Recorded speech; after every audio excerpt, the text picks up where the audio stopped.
Waalaikumsalam Waalaikumsalam warahmatullahi wabarakatuh. warahmatullahi wabarakatuh. Waalaikumsalam warahmatullahi wabarakatuh. Bismillah, alhamdulillah. Alhamdulillahilladzi amarna al-i'tisama bihablillahi matin. Salatu wassalamu ala sayyidil mursalin.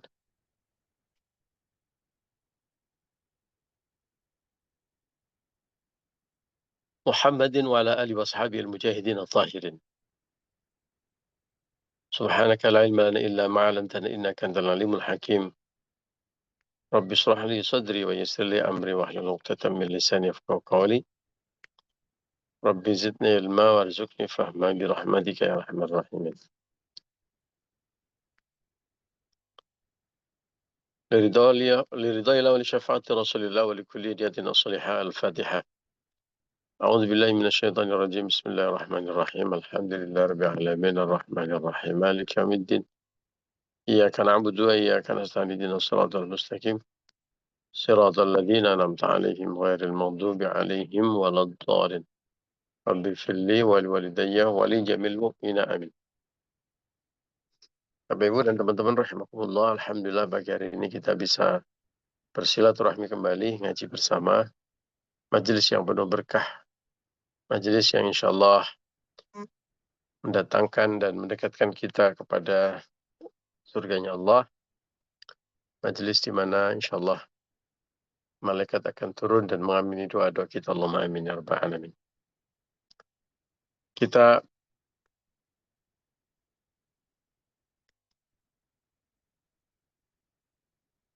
lanjutkan ngaji kita, ngaji Nashihul Ibad, sampai di mana Bu Maimunah? Ya Pak Ustadz, kemarin kita sudah masuk bab 3 makalah 20 yang berasal dari Ali radhiyallahu. Yaitu yang pertama, tanya kita harus menyembunyikan rahasia. Dua, kita harus bisa menyesuaikan diri dimanapun kita berada. Yang ketiga lagi. Baik. Yang ketiga lagi pagi hari ini insyaallah. Baik. Terima kasih Bu Maimunah. Sama-sama Ustadz. A'udzu billahi minasyaitonir rajim. Bismillahirrahmanirrahim. Wal maqalatul 'ashrun, inilah maqalah ke-20. An Ali radhiyallahu an, dari Ali radhiyallahu an, man barang siapa lam yakun indahu, dia tidak ada padanya atau tidak punya sunnatullah ay adatuhu, tidak ada padanya sunnatullah, maksudnya adalah kebiasaan Allah.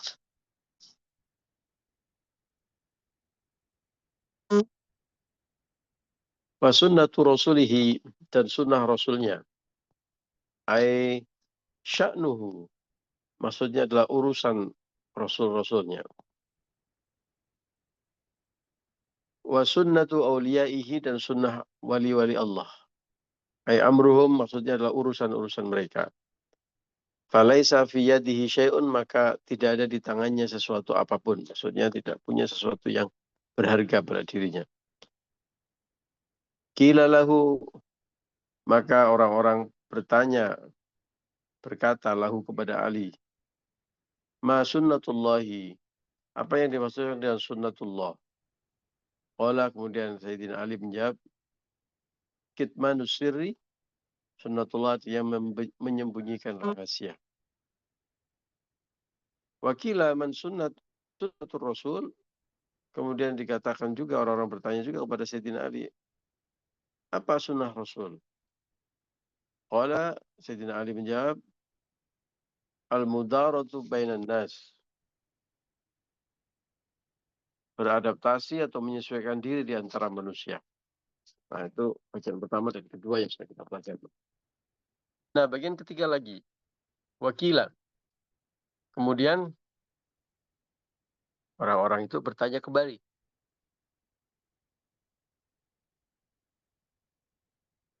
kepada Sayyidina Ali, ma sunnatu awliyaihi, lalu apakah sunnat atau sunnah para wali-walinya?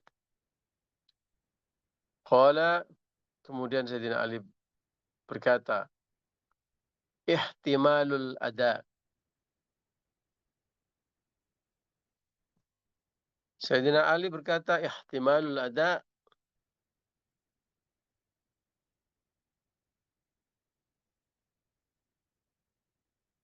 menanggung rasa sakit atau membawa rasa sakit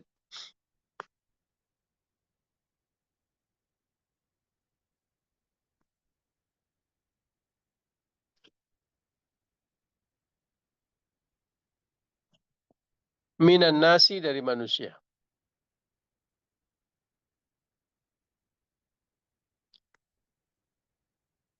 Jadi bagian yang ketiga yang membuat seseorang berharga adalah memiliki sunnah aulia. Nah, sunnah aulia ini ditanyakan kepada Sayyidina Ali, apa yang dimaksudkan dengan sunnah aulia? Yang dimaksud dengan sunnah aulia adalah ihtimalul ada bainan nas. Menanggung rasa sakit di antara manusia atau dari manusia. Apa maksudnya menanggung rasa sakit dari manusia? Apakah maksudnya para wali itu atau kita disuruh untuk menanggung beban sakit orang-orang itu?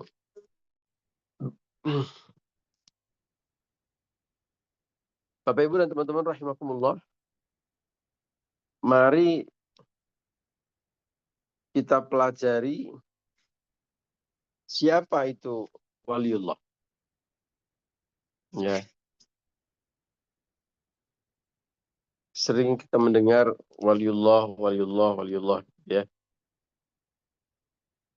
Siapa sih sebenarnya waliullah itu?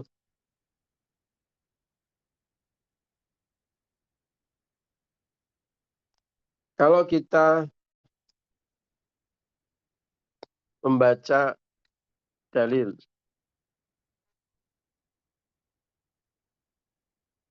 dalam Al-Quran misalnya, siapa yang disebut oleh waliullah, disebut oleh Allah sebagai waliullah?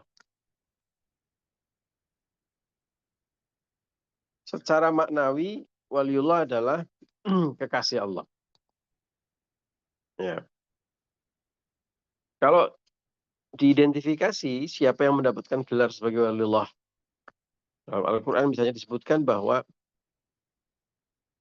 mereka adalah orang-orang yang beriman kepada Allah, bertakwa, takut kepada siksa Allah, takut untuk tidak dapat ridho Allah, takut untuk tidak bisa dekat dengan Allah, ya, selalu mentaati peraturannya, menjauhi larangan-larangannya, menunjukkan kesetiaan yang sangat luar biasa.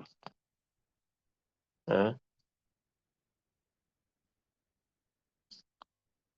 Orang-orang yang tidak takut kepada siapapun kecuali Allah. Ya. Jadi nggak takut misalnya nanti kalau nggak dapat kerja bagaimana, nggak takut kalau pokoknya nggak takut, apalagi cuma urusan dunia. Ya. Yang dia takutkan hanya Allah semata-mata.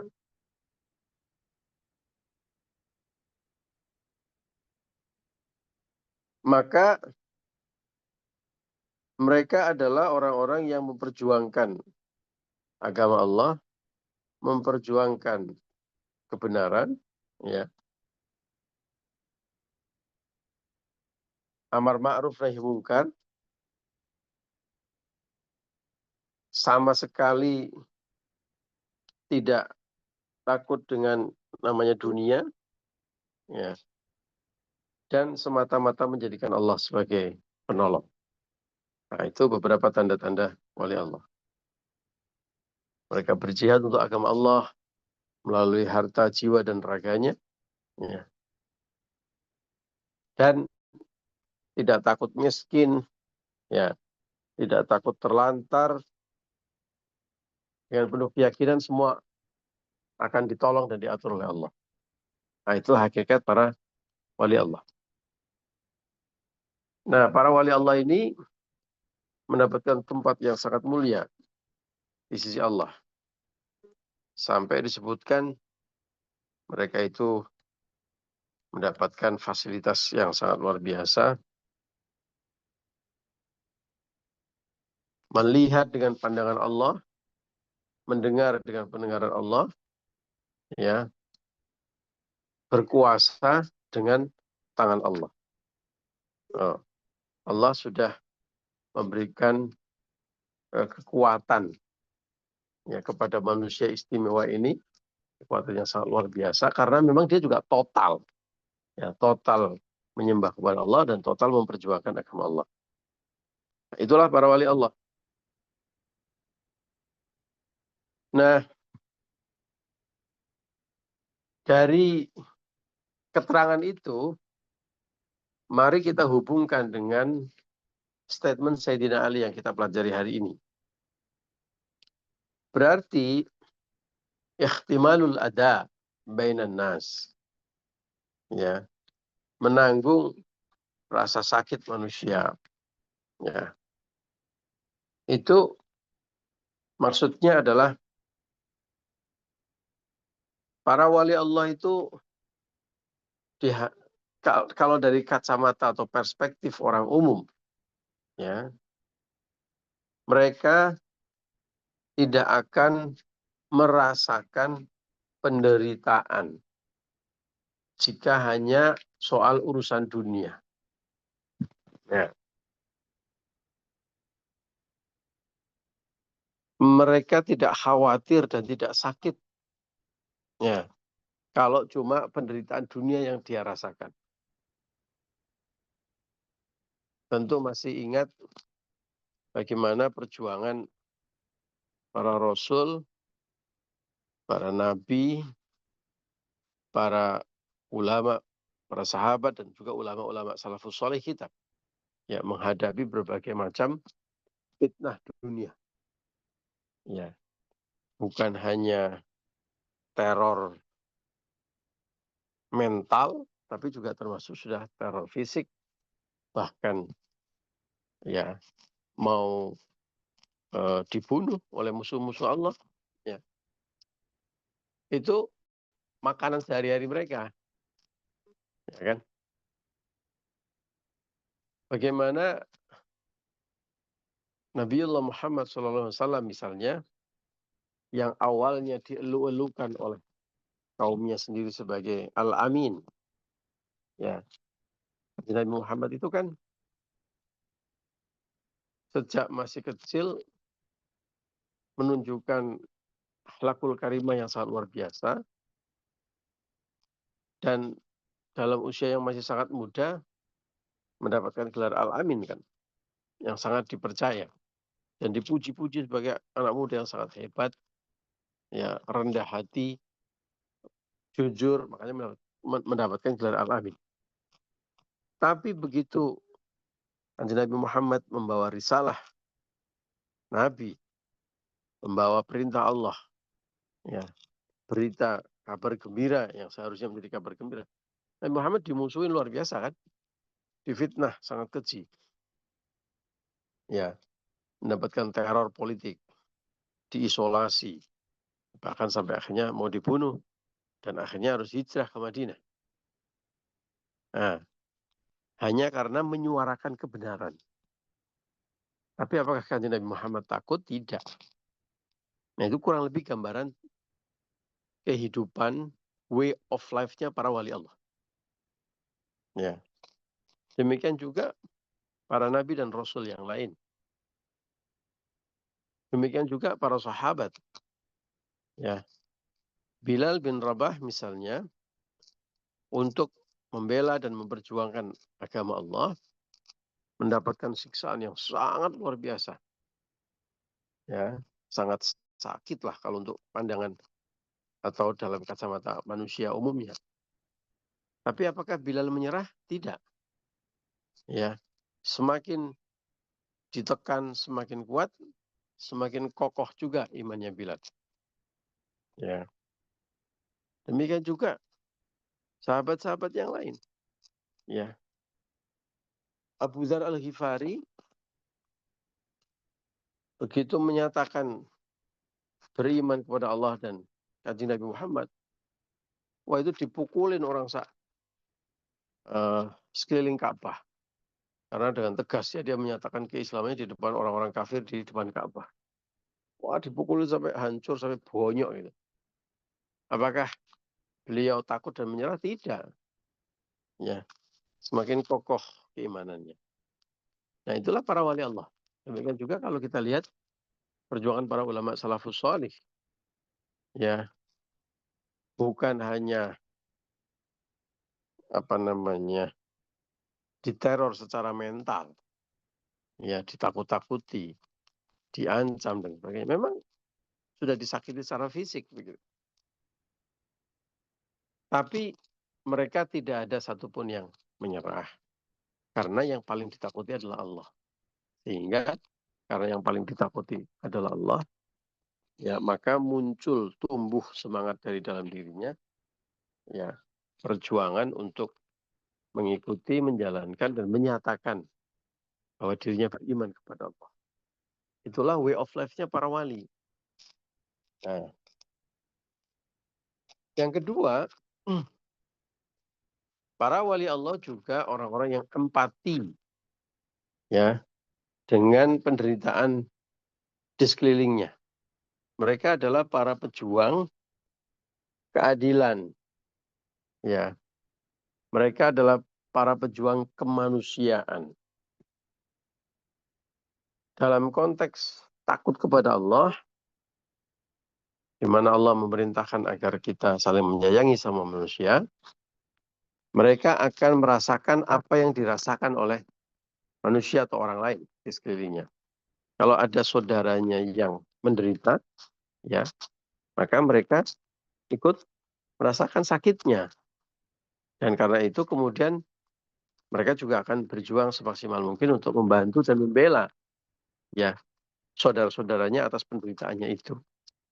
Ya. Mereka adalah pribadi-pribadi yang peduli dengan lingkungan sekitar karena mereka berempati. Mereka bisa ikut merasakan kesedihan, mereka bisa ikut merasakan kesengsaraan, ya, kesulitan, ya, problematika yang dirasakan oleh saudaranya. Dan itu dipraktekkan dalam aksi nyata. Bukan hanya aku sedih ya. Oh iya Bu, terima kasih. Terus gimana? Ya udah sedih aja gitu. Enggak. Ya. Sedih, ya, ikut merasakan kesusahan yang dirasakan oleh saudaranya, dan action untuk apa? Untuk membantu, untuk meringankan, untuk menghibur. Ya, itulah para wali Allah. Ya, misalnya ada saudara kita yang kena musibah. Nah, naudzubillah kadang-kadang kalau ada saudara kita kena musibah kita malah orang bukan kita ya. Orang ada yang menari-nari di atas penderitaan orang lain gitu. Nah, itu jauh banget dari kutubnya wali Allah. Kutubnya wali Allah ketika ada orang lain menderita, dia akan berempati, ikut merasakan kepedihan saudaranya, ya. Apalagi saudara sesama muslim. Bahkan saudara sesama manusia saja bisa ikut merasakan kesedihannya, sakitnya, ya. Bukankah Nabiullah Muhammad SAW juga mencontohkan ketika bahkan ada musuhnya pun, ya, yang sakit, Kanjeng Nabi menengoknya, nyambangi, ya, tetap karena ada ikatan kemanusiaan, ya, apalagi saudaranya sama muslim, apapun yang dirasakan oleh saudara kita juga ikut merasakan sakitnya, penderitaannya, dan kita action untuk membantu meringankan, ya, kepedihan, kesedihan dan kesengsaraan saudara kita, kerepotan saudara kita. Itulah tanda-tanda wali Allah. Nah, orang itu barangkali belum bisa mencapai level wali Allah. Tapi paling tidak kita punya spiritnya. Ya, kita punya semangatnya, esensinya. Apa esensinya tadi? Ya, yang satu hanya takut kepada Allah, ya. Dan karena hanya takut kepada Allah maka tidak takut untuk menyatakan kebenaran dan mempraktekkan kebenaran itu. Ya.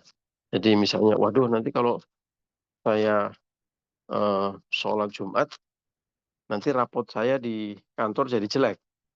Karena waktunya harus bekerja. Nah, ini orang yang lebih takut kepada urusan dunia daripada urusan Allah. Ya, kalau nanti saya jujur, sementara saya ada di lingkungan yang semua tidak jujur, termasuk atasan saya meminta saya untuk tidak jujur, maka saya bisa dipecat.